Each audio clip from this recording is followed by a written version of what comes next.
Bonjour. Vous en avez marre des X jeux répétitifs en soirée? Eh bien, tant pis pour vous.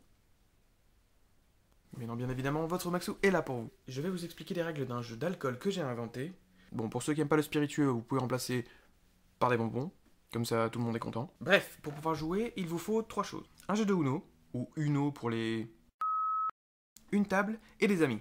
Et si t'as pas d'amis, eh ben c'est tant pis pour ta gueule. Mais non, je déconne, tu vas en acheter et c'est fait. Et maintenant, les règles. Transition pourrie. Ok, alors pour commencer, tu distribues une carte devant chaque personne présente sur la table. Chaque personne regarde sa propre carte et la repose sur la table, soit face recto s'il s'agit d'un chiffre entre 2 et 9, compris. Sinon, tu la retournes face verso. Et tu le gardes secret aux autres.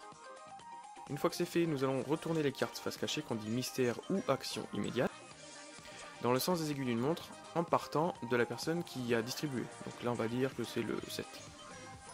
Il faut savoir que le but du jeu est qu'à la fin du tour, la personne qui a une carte avec le plus petit chiffre indiqué sur celle-ci est désignée perdante et doit boire un nombre égal au gorgées indiqué sur cette carte. Donc là, le 3 est bien perdant pour l'instant. En cas d'ex-aequo, les mêmes peines s'appliquent. Ok, alors l'interdiction, ça c'est un joker, tu le gardes dans ta main. Bon, par contre, tu ne peux avoir que 2 jokers dans ta main. Si tu en as un troisième, tu es obligé de les jeter tous les 3 dans la fosse. Tu le gardes avec toi et si à un moment donné tu es désigné pour boire, soit en pleine partie, soit à la fin, tu le poses sur ta carte et ça t'évite de boire, tout simplement. Le contre-coup, alors ça, tu choisis bien tes amis, parce que quand tu l'utilises, tu peux intervertir 2 places de cartes sur le terrain. Donc tu peux faire désigner une autre personne perdante, par exemple le 3 vient de changer de position. Le plus 2, alors ça, la personne qui le retourne doit boire 2 shooters immédiates. Le changement de couleur, la personne qui relève ça doit prendre une carte et là ça se joue en 2 parties. Chaque joueur qui a la même couleur que la carte piochée doit boire immédiatement le nombre de shooters ou de gorgées équivalent au chiffre indiqué sur sa carte. Donc le plus 2 ne compte pas, mais le 2 doit boire 2 gorgées et le 4 gorgées.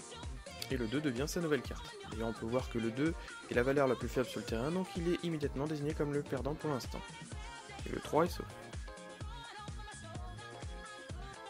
Le plus 4, alors ça c'est la carte qu'il ne faut pas avoir. Déjà, le gars qui retourne doit boire 4 gorgées immédiates. Puis, le changement de couleur s'applique comme juste avant. Toutes les couleurs piochées sont désignées. Là c'est le bleu.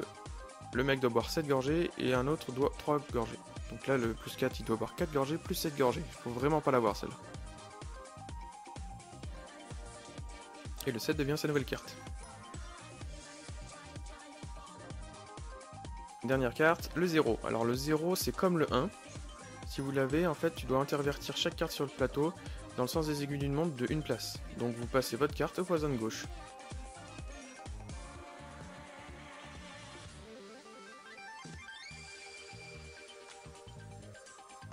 Voilà, là on peut voir par exemple qu'avec toutes les cartes, les perdants désignés au départ ne sont plus du tout les mêmes. Donc là on peut voir que le 2 est classé perdant et donc il va devoir boire 2 gorgées. Dans le cas du joker, si quelqu'un avait le joker en main, là il aurait pu le placer par-dessus pour éviter de boire. Et c'est tout. Donc amusez-vous bien à vos prochaines soirées et surtout buvez avec modération. Sauf si modération se bat au bout de 2 verres. Salut.